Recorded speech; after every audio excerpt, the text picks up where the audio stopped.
Oasis Audio presents The Nancy Drew Diaries No. 5, Sabotage at Willow Woods by Carolyn Keene, read for you by Georgina Marie.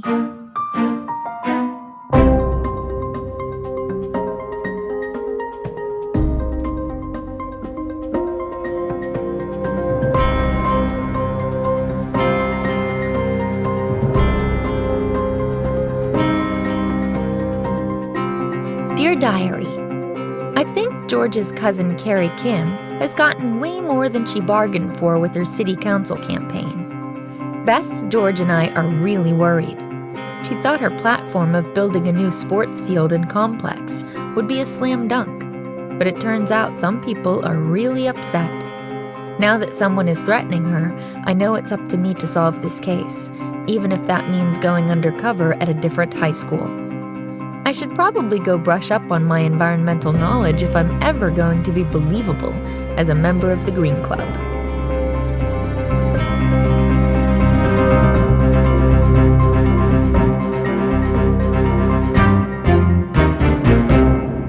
Chapter 1. The Wrong Message. Ooh, another cotton candy seller. My best friend Bess leaned back and craned her neck, pointing down the sidewalk to a middle-aged man surrounded by wispy puffs of yellow and blue, the Boylestown Raiders colors. We were attending a parade and block party to celebrate Boylestown's football team winning the state championship. Bess, her cousin George, and I all went to a rival school, River Heights High, so why were we celebrating with the competition? Well, George's cousin Carrie Kim had decided to run for Boylestown's town council, and she was making her first big speech at the block party. We all wanted to be there to show our support. I don't need another cotton candy, George, who was my other best friend, muttered with a frown. I'll puke. Bess turned back and shot George an annoyed glance. Bess is as blonde, curvy, and lively as George is dark, petite, and serious. Over the years, I've become very good at refereeing their arguments. I held up a hand. Now, ladies, you don't need to be such a grump. Bess frowned at George and looked down the street to where a parade would be starting any minute. I'm not being a grump, George sighed, following Bess's gaze to where the Boylestown High School band was getting into formation. I think it's great that the Boylestown football team won the state championship, and I think it's great that the town is coming together to give them this parade. I cocked an eyebrow. I knew what was coming next. But... George looked flustered. But, she repeated, shrugging, I just wish towns like this would pay the same kind of attention to other accomplishments. I smiled sympathetically. I knew that George was speaking from her own experience as a non-athlete.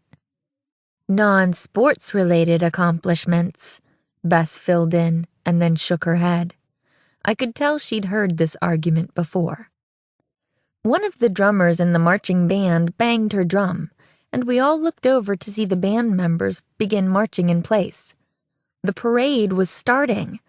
The band began playing, and I could feel my heart beating in time with the thump, thump, thump of the drum.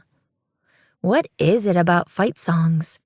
They were playing Boylestown Highs, and even though I never went to school there, it still made me want to jump up and down and cheer. As the band marched past us, I saw George straighten up and begin cheering. I knew my friend was really excited about the football team's win deep down. I cheered too, clapping along to the beat of the song. The crowd suddenly erupted in hooting and applause, and I turned to see that the football players themselves were behind the band, each wearing his uniform and carrying his helmet in his hands. Bess stuck her fingers in her mouth and let out her famous brain-melting whistle. George rolled her eyes and rubbed her temples, but notably didn't tell her cousin to stop. The Boylestown cheerleaders followed the players, but after them, the parade petered out. A few little kids marched by, waving pom-poms or flags, but I had a feeling they were an unofficial addition to the parade. This hunch was proven when a few middle-aged parent-looking types scurried by just seconds after, trying to round up the kids. "That's it?" George asked. "The band and the football team?" "And the cheerleaders," Bess corrected her, pulling some pink lip gloss out of her pocket and applying a perfectly shiny coat. I couldn't help being impressed. How did she put it on so perfectly without a mirror? But I knew I shouldn't have been surprised. Bess was an expert on all things clothing, makeup, or style related. She would have been a total girly girl if she weren't also an amazing mechanic. George let out a puff of breath and ran a hand through her short, straight black hair. George's interest in makeup or style ran directly inverse to her cousin's. She couldn't care less. What she did care about was technology. It seemed to me that George could do anything with a computer. Order up dinner, animate a short film, listen in on a conversation taking place across the world. She was also very concerned with justice and fairness, which made her incredibly useful to me in following my own passion, catching crooks. "Come on, guys, let's get moving," Bess said, gesturing to the stream of people flowing into the street to follow the parade down to the school grounds, where a block party would soon take place. We moved into the crowd. All around us, I could hear snippets of conversation. I didn't mean to snoop exactly. It was just a habit. "Such an amazing team. Really incredible. It's been 12 years since BHS even made it to state. I know, they're heroes." At those words, I heard George snort. She turned to face me, and I could tell from her expression that she'd definitely heard the same snippets. "Heroes?" George asked the willowy redhead who'd used the word. "For getting a ball down a field?" The girl turned to face George. She was a few inches taller and peered with large green eyes down her narrow nose at this unexpected interrupter. "It's not that easy," the girl retorted with a sniff. "I'd like to see you try it." "Well, I'd like to see you write a 3D animation program in C++, George cried. The girl frowned. "I don't know what that even means," she muttered, before walking away and disappearing into the crowd. George kept staring at the place where the girl had stood. Exactly my point. She turned back to me and Bess, and seeing our faces, sighed. "Look, guys, I don't want to ruin a fun day. It's just, not everybody plays sports," Bess said in a slightly bored tone.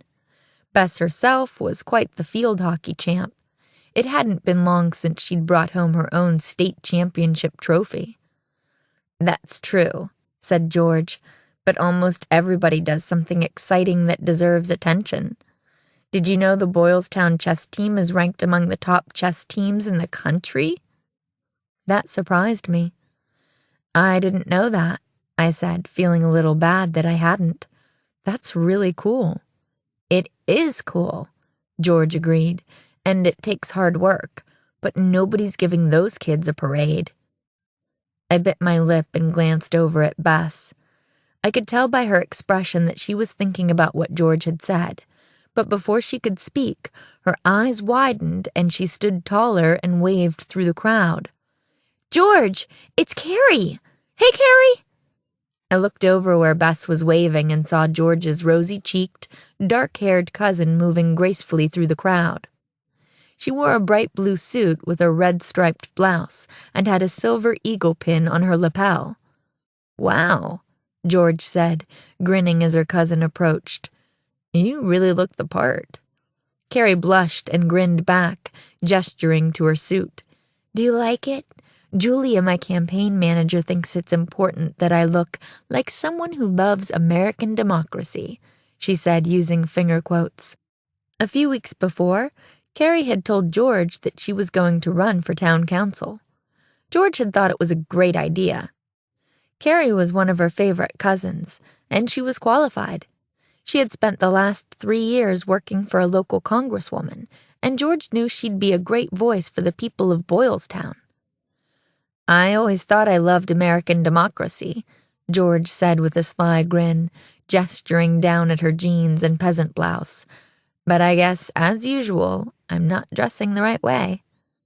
Carrie reached out and playfully pushed her cousin. George smiled.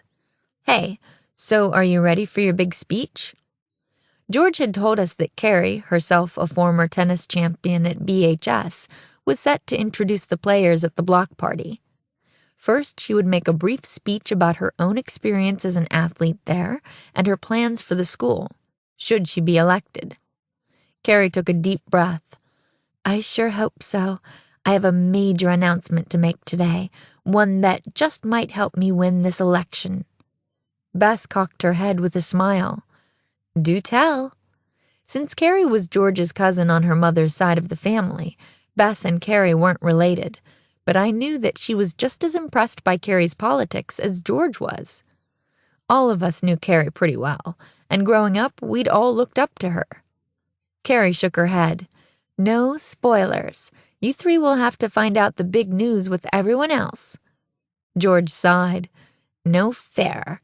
Just whisper it to me. Cousin's privilege. Carrie grinned. Learn some patience, little cousin. She reached out and ruffled George's hair before disappearing back into the crowd. I hate it when she does that. George grimaced, trying to smooth her hair back into place. I patted her shoulder as we moved to get a good position several yards back from the stage. Already the band was filing into temporary bleachers, having moved on from the school fight song to America the Beautiful. I watched as Carrie moved through the crowd and stepped up on stage. The three of us waited patiently as the band played 3 more songs. Then the Boylestown principal got up and made a speech about how proud she was of the football team, and finally Carrie rose to speak. Here we go, George whispered. The reason we came. Carrie moved to the mic and introduced herself. I'm Carrie Kim. I'm running for town council, and I was also a state champion athlete at Boylestown High, in tennis. The crowd went wild. Boylestown! Boylestown! Boylestown! A few boys to our right began chanting. Carrie raised her hand to silence them. Boylestown has a history of producing exceptional athletes because the town values the ingredients that make a great athlete: strength, perseverance, and loyalty. She paused while the audience cheered. But in recent years, Carrie added, I believe that BHS, faced with some tough budgeting decisions, has let its facilities decline. As a town, we need to do more to support our high school athletes. The football field is in poor shape and on a rocky, uneven field. The bleachers are too small and in poor repair. Even the gymnasium at BHS is out of date. The football team has to work out at the Y because they don't have adequate facilities at the school. The football players who were lined up to go on stage all nodded their heads in recognition. The crowd let out a few stray boos. That's why, Carrie went on, if I'm elected, the main goal of my first term will be to champion the building of an all-new football field and sports complex at BHS. If Carrie said anything after that, I couldn't hear it. Her voice was immediately eclipsed by screaming, clapping, and cheering from what seemed like the entire crowd. Bess was hooting as loudly as anyone else, and even I found myself pretty excited by it all. But then I noticed that George herself was only clapping half-heartedly, and her expression was troubled. I nudged her and George shook her head. More money for sports, she whispered to me. Did you know BHS had to lay off 3 teachers last year? The town didn't budget enough to pay them. That dampened my enthusiasm a bit. Was George's cousin making a big mistake? But the crowd was still whooping and cheering. One of the football players ran up on stage and grabbed Carrie in a big bear hug. Carrie pulled away, laughing. I hope you'll support my campaign for town council, she went on. Now to the real reason we're here, to introduce the state champion Boylestown Raiders. The crowd got loud again, and the awkward moment was forgotten in pure celebration. After about an hour, when the speeches and awards were over, the three of us moved off toward the BHS parking lot, where I'd left my car. George spotted Carrie moving through the crowd, too. She seemed to be headed for the parking lot, but was making slow progress because people kept stopping her to shake her hand or give her a high five. "Hey, cuz." Carrie spotted us and gestured for us to wait for her. A few minutes later, after several handshakes, 3 high fives, and 1 kissed baby, Carrie emerged, flushed and looking energized. "Hey, guys. I think that went well, huh?" "Totally," George said. Carrie looked down at her hand where she was clutching a folded piece of paper. "Someone handed me this in the crowd," she said. "I hope it's not some guy's phone number." She opened up the note and looked down at it, and suddenly her face paled. "Uh-oh," she whispered. "What is it?" Bess asked. When Carrie didn't respond and just kept staring down at the note, George reached over and took the paper from her cousin's hand. She tilted the note so all 3 of us could read it. I leaned in to get a better look, then gasped. "Not everyone loves sports. Stop your campaign, or you'll be sorry."